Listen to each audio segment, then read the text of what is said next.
Loot boxes are becoming a bigger and bigger issue every single year, and it seems like Star Wars Battlefront 2 loot boxes might be the worst kind. What is going on, guys? Randall Thor 19, the man with the million, back again with another video. And we're going to be talking about loot crates, loot boxes, prize crates, whatever these developers and publishers want to call their quote-unquote gambling system, because that is really what it is. You are gambling your money on odds that you might get something good.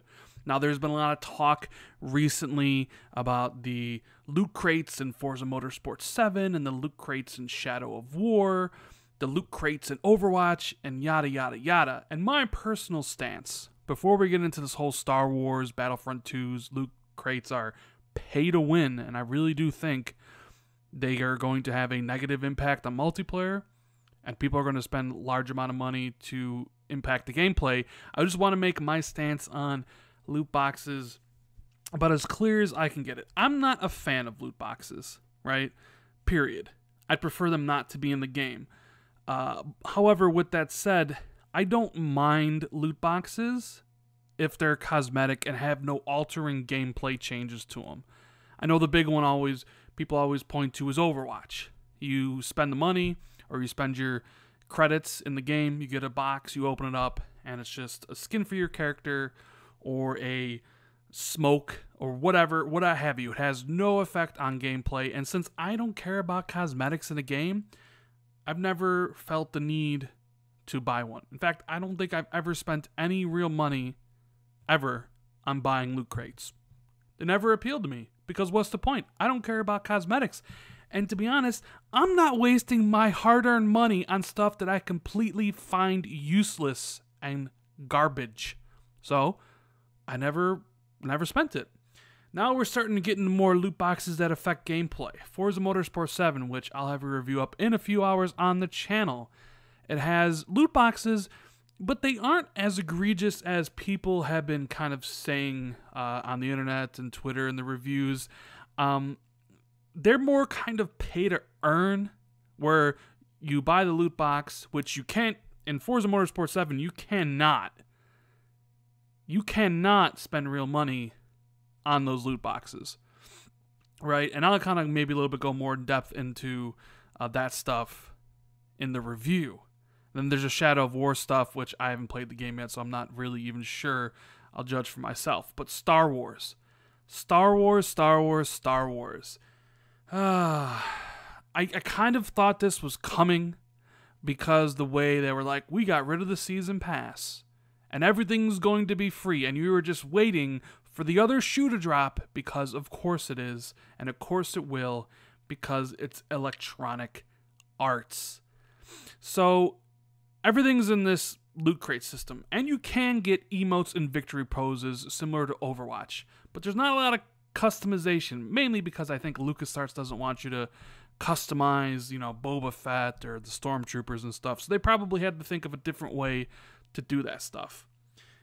So what they did was they put in the weapons and the abilities of the character classes inside the loot crates. And that is the only way you can get new abilities and new weapons in Battlefront 2, is from opening them in a loot crate, which you can either buy with in-game currency or real-world currency, or crafting them with the crafting material you only receive in the loot crates. Think about that for a second.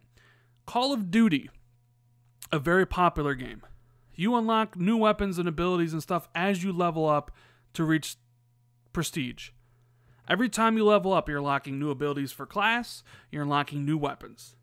In Star Wars Battlefront 2, the only way to get new abilities for your classes, and the only way to get new weapons for your classes, is through engaging with the loot crates, which I find to be utterly ridiculous. So they are forcing you to use the loot crates. Whereas like in Overwatch, you can safely ignore the loot crates. You can even safely ignore the loot crates in Forza Motorsport 7. You do not have to interact with that whatsoever. But in this game, if you want a new weapon for your character, or you want a new ability, you're going to have to interact with those loot crates. And I'll say this is a beta, so maybe the numbers will be better in the full release, because you were getting low amount of numbers. So a loot crate costs like 1,000 credits or 1,100 credits. And for whatever reason they decided to do in this game is that no matter how well you perform, whether you get 50 kills or whether you get 0 kills and don't do a thing, everybody gets the same amount of XP or credit towards buying loot crates. That's right. The top guy on the team get 180, and the bottom guy on the team gets 180. And you use 180, 1,000. You're talking about 6 or 7 games before you can open a loot crate. Yeah, you can complete challenges and events and get more, money to open loot crates, but this is the basic way. And inside the loot crates, like I said, you can get emotes, you can get victory poses, you can get new weapons, new abilities, but you also can get scrap. And with that scrap, you can then craft weapons. So a weapon in the beta costs like 600 scrap to build. So you either get the weapon in the loot crate as a roll itself, or if you don't, you can accumulate 600 scrap from the measly amount it gives you, and then being like, I want to make this weapon. But then each weapon also has 3 attachments that are 100 scrap apiece. So you can kind of see how long it's going to take you to unlock weapons and unlock attachments to your weapons. And this goes for each class. And we don't know how many weapons are for each class. There's currently 2 in the beta for each class. I mean, there could be 5 or 6 weapons for each. So that kind of is like, gets pretty ridiculous. I mean, just thinking about all the different ways that you can get it. I mean, you get it when you level up or when you have enough. There's daily loot crates that you get, gifted loot crates. You get loot crates when you level up, buying loot crates with in-game currency. But it's like I said, it's a flat rate for the entire team. So it could take a long time. Now, the worst part, the most egregious part outside of that I can think of, like if it wasn't bad enough that these weapons and abilities were only obtainable in the loot crates and not through progression, star cards are also in the loot crates. And the worst part is there are tiered star cards, bronze, silver, gold, and a 4th tier.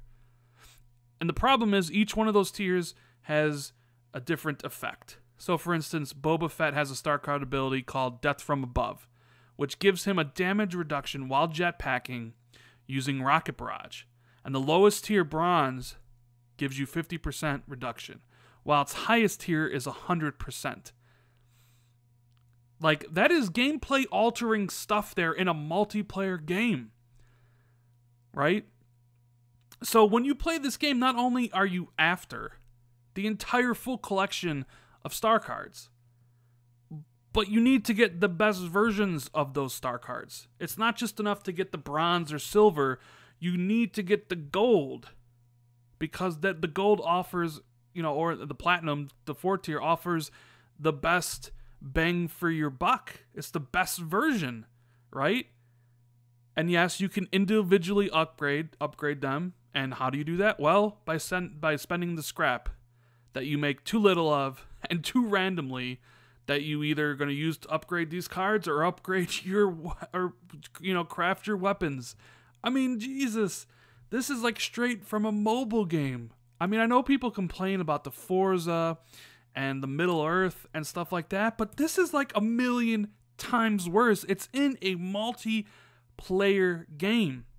And you know it because this is going to happen, because it happens a lot. Is like, you're going to play this game multiplayer, and some guy is going to kill you, and you're going to see in the instruction that he has an awesome weapon with all the attachments, and he has like all 3 gold star cards or platinum star cards, and he's just going to be the highest on the other team, and he's going to kill you all the time. And you're going to wonder why. And it's because that dude just spent $100 buying all this stuff. And it affects the gameplay, which is the worst thing about it. It affects my enjoyment. Someone spending $100 and getting all this stuff has an unnatural advantage over me. they have an unnatural advantage over me in the multiplayer. And that is not fair and not right. It's ridiculous when you think about it and how far we've come with these loot boxes. And, you know, luckily for me, I am only really interested in Star Wars for the single player. As is most games, I'm only really interested in the single player. But I did want to mess around in the multiplayer. But after seeing all this stuff, it's like, man, I don't want to, because I'm not spending any money on loot crates, period. I never will, ever. I will never spend any money on a loot crate. Now, if I get in-game currency, I'll spend it there, but I'm never spending my hard-earned money on gambling stuff. Number one, I'm not a gambler. I don't go to casinos. I don't do that stuff. I feel like it's a waste of money, and this is just kind of another extension of that. So now I'm going to be in a multiplayer game where not necessarily my skill is going to be the determining factor of whether I win a battle. It's going to be how much money I pump into it.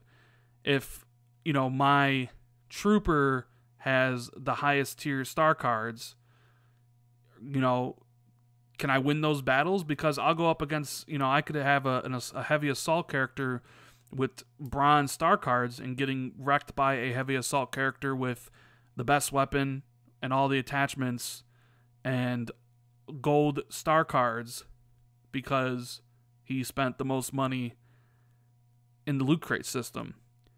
And I just find that to be pathetic. Now, hopefully maybe they change this in response, you know, to all the people talking about this, because this isn't good. This is not good whatsoever. I mean, you can make arguments for the other type of loot boxes, Overwatches, the Forza Motorsports, the Shadow of War. In my opinion, those are less egregious than this. This is just unacceptable, you know? Completely and utterly unacceptable for a multiplayer stuff like this to go pay to win. And I just can't support that type of loot crate system, you know, and hopefully more people find out about this and they decide with their wallet. I mean, I might just rent this game from Redbox. I might just go to Redbox, rent it, spend the $4 or whatever it is, get that single player experience that I want out of this game, and then take it back, because who knows where games will be in 2 years. You know, the idea that we're here right now and you could spend, you know, $5 and have a better weapon with the better attachments and more abilities and higher rated abilities than me. So you have this unnatural advantage in multiplayer is just kind of wrong, in my opinion. That's just wrong. You know, it's one thing to have it cosmetic only, where it doesn't affect gameplay. It's one thing to have it in a single player experience only, like Shadow of War or Forza Motorsport, where you're basically using it to earn more money so you can buy more cars, right? But this one's like terrible. Like, there's no mincing words on this. It's kind of disgusting. And maybe they take the feedback and they fix it or whatever, but I am just not down with Star Wars Battlefront 2's loot crates. Anyways, guys, let me know what you think in the comment below about all this stuff. I'm sure there's going to be some widely varying opinions, possibly. If you enjoyed the video, please hit that like button. Consider subscribing for more content, and I'll see everybody in the next video. Later.